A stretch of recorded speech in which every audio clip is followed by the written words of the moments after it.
Alright, hello everyone. So today I thought I'd just do a quick video, well it's probably not going to be quick, on how a carburetor works on a small engine. So right here we've got a, pretty much a carburetor, but it's like as if you split it in half while it's running in an engine. So right here you've got the air intake where it goes into the carburetor and then gets drawn through it and into the engine. And you got the fuel bowl where all the fuel's kept, and you got your throttle butterfly, and on some of them you got choke. So inside the carburetor, right here it's a set diameter, and then right here it's smaller, so it like gradually goes in, and it goes back out to the same diameter as it was out here. And then in that little space, there's a little jet that comes through. It's called the fuel jet. And so there's this thing called a Venturi effect. It's where when air rushes through a tube with like liquid or something like that, or like a tube, it'll like want to draw in through this tube. So that's what's happening here. Because this space is tighter, the air rushing through travels at like a higher velocity, and it draws the fuel through the bowl and up through this tube, through the jet, which is like a tiny hole. It's probably smaller than the tip of the screwdriver, actually. If you can focus on that.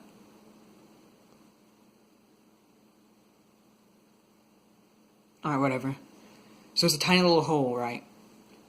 And so when the fuel goes through that hole and into the jet stream, it kind of like it goes out into a mist.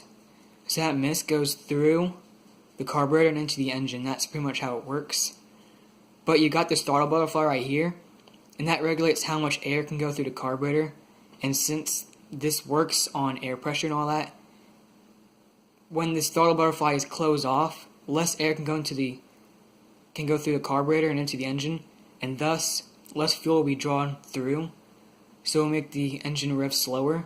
But the more you open this, the more air goes through, and the more fuel gets drawn through the jet and into the airstream. And so, pretty much the choke is for cold starts, and what happens is you close the choke, right? And since the engine's constantly drawing a vacuum each time it goes through the intake stroke, it can only draw through this tube, so it like sucks the fuel out itself. And so a lot of fuel goes through here. And then when it starts, it like runs really poor because a lot of fuel is going into there. So what you do is open up the choke, and it allows more air to go through. And so it makes this mist better. It's pretty much like atomizing. So yeah, carburetor pretty much works on the Venturi effect. You can look it up if you really want to know how that works. If you ever go to a restaurant, right, and you get a glass of water, you can get a straw, put it in there, and here, let me just get this glass here. I had Cheerwine in it, so it's red. So if you put the straw in there, and then raise it up a little bit so it's not touching the bottom, then you get another straw, and you blow air through that straw, and you put the straw right into that tube, into the straw that's in the cup. It will produce like a little mist. I wonder if I have two straws in here that I can demonstrate with. Hold on, let me try and find it. Alright, so pretty much this is how a carburetor works, and this is what I was talking to you about, the restaurant with the two straws thing. So imagine this being the float bowl, and this straw is the jet that the fuel gets thrown through, and then this is the where the air goes through, the airstream. So let me just pick this up, right? You want to hold it up from the bottom so it's not on the bottom. Then you get your other straw, put it like this, and then blow really hard through it, and you'll see it mist. Ready? Hold on. See it mist a little bit? So that's pretty much how it works. But instead of it blowing, it's pretty much like sucking. So I wonder if it will work. I don't think it's going to work. No. So let me just do it again.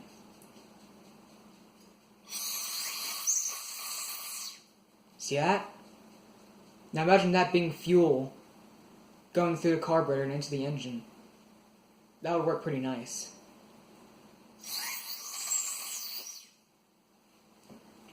Science, man. Alright, let's get back into how a carburetor works. Alright, so I just talked about how a carburetor works with the Venturi effect and all that.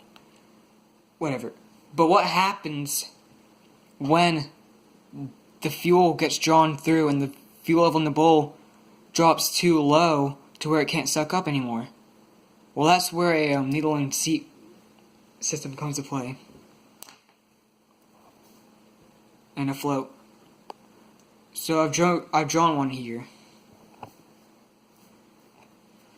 So what happens is, this is connected to a fuel hose which runs to a tank which is above the carburetor, since it has to be that way. It's gravity fed. Right. So when the float bowl is full, the float is floating on the fuel, right? And it's level with the fuel level. So when this fuel gets sucked up and the levels start dropping down, this float wants to float on top of the fuel, so it starts dropping down. But there's a needle valve right here that when this float drops down, this needle goes down too, opening a seat and letting fuel go through, letting fuel go past the needle valve and into the float bowl, and the float level rises again.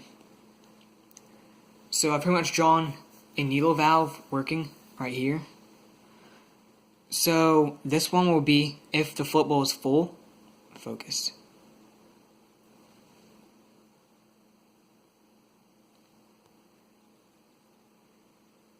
There we go. So this will be if the float bowl is full.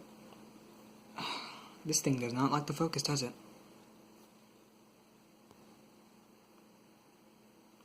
So this will be if the float bowl is full and the float level is level with the fuel and it's full and all that. This needle valve will be tight up against the seat, and it's usually an O-ring, like a rubber O-ring, right? And so that seals off the fuel from going past the needle and into the bowl. But when the bowl starts to get empty, the needle valve opens because the float goes down with the level of fuel, and it opens up this seat and lets fuel travel past the needle and into the bowl, and then making the float go up and closing this needle valve. It's an endless system. It never ends until you either stop the engine or it runs out of fuel. So it's kind of like if you've ever opened up the top of a toilet and you see there's a float on there. Let's say this is a float, and it's connected to like a valve right here. It's like a circular valve. Well, when the toilet isn't running, the float's floating on the water and it's closing the valve. But when you flush the toilet, it opens up another valve at the bottom and all the water goes out. So this float drops down and it opens up the little valve. And when that other valve at the bottom closes, it starts filling up the bowl, the chest at the top. And so when it starts filling up, the float floats on the water. It goes up and up until it reaches the right level and the valve turns off. So I'll show you it working. Hold on. Alright, so as you can see, the water level is at the right height. So this valve up here is closed. But when I flush the toilet, the water level is going to go down, and that float's going to go down, and it's going to open up this valve.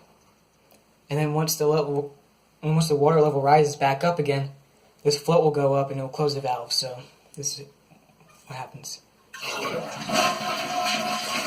See it just open?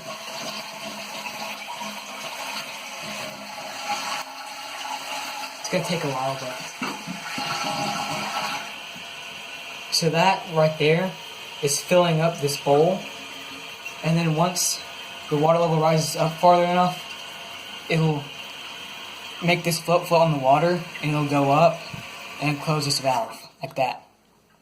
And then once the water level goes down again, it'll open, making more water go in, and it'll close.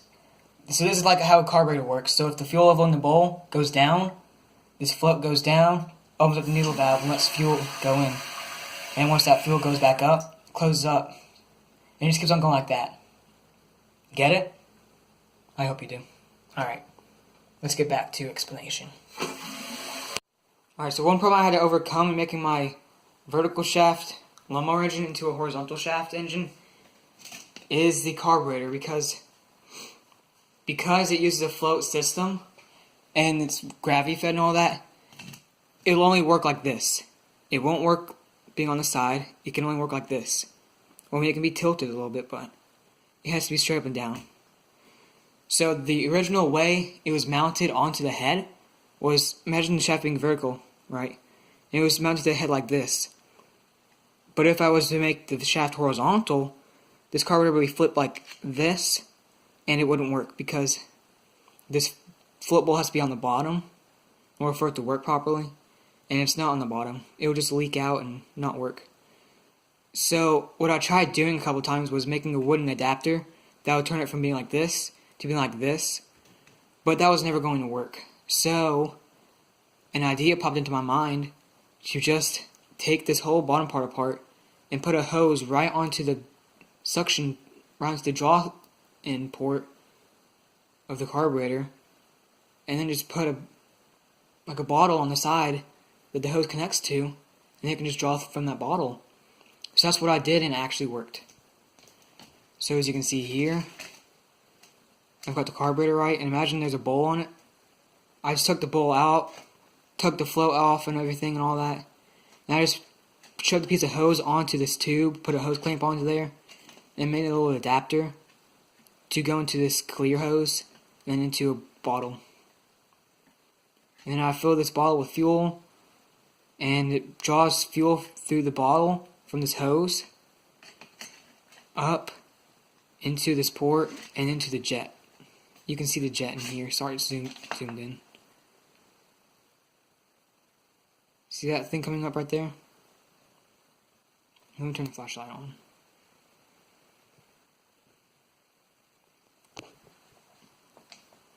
See that brass thing down there? That brass tube? That's the jet. So this hose system pretty much hooks this hose right up straight to that jet. So when this sucks in fuel, it sucks it from this bottle through the tube and into the jet. So that's pretty much how this works. And I even drew this carburetor on my piece of paper. So let me just get that out. Alright, so I pretty much drew how my carburetor works on this piece of paper. So this whole top part is the exact same as this top part, just I didn't drill a choke in there because I didn't feel like it was needed. But all I pretty much did was take the bowl off of that carburetor and all the fill-up system and all that, and I shoved the tube right onto the jet pickup for the fuel, and then I ran that tube all the way to a container, and then with that container filled up, it draws fuel through that hose and then into the jet and into the airstream. And that's pretty much just how it works. So yeah, it's actually pretty simple, like really simple. It's simpler than using a float and all that. But that means you have to make this the gas tank. So if I keep on using that tiny container, it'll only run for like a minute because it doesn't hold that much fuel. So in order for it to run for longer, I'd either have to make this bigger, or I'll have to make a float system for this, which I could actually do, but I'm not too sure. So yeah, thanks for watching, and that's the basics on how a small engine carburetor works. And if I missed out on anything, make sure to tell me what I missed out in the comments below. And yeah, I'll see you all next time. Goodbye.